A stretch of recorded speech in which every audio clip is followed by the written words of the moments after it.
Ok nè tụi ngọc này bà thấy đi trong vòng hai nơi camera nó còn Power Pro Max là với ai thọt bục luôn này bàn chứ một video chứ là dùng thọt lại mũi camera căn mũi trong một phần nữa đây cho tụi mình camera thế rồi anh tên mình cho tôi video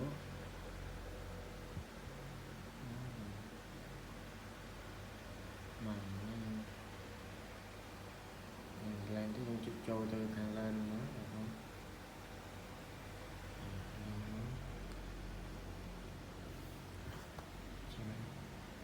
lên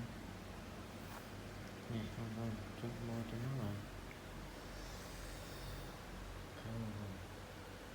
nhưng ai chụp trên nó đâu mà xung ra bóng con này thợ video chứ nó là một an con from này mà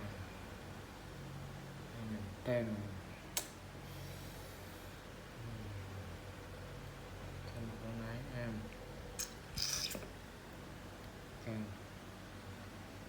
bà vì đó mình phải nói ngon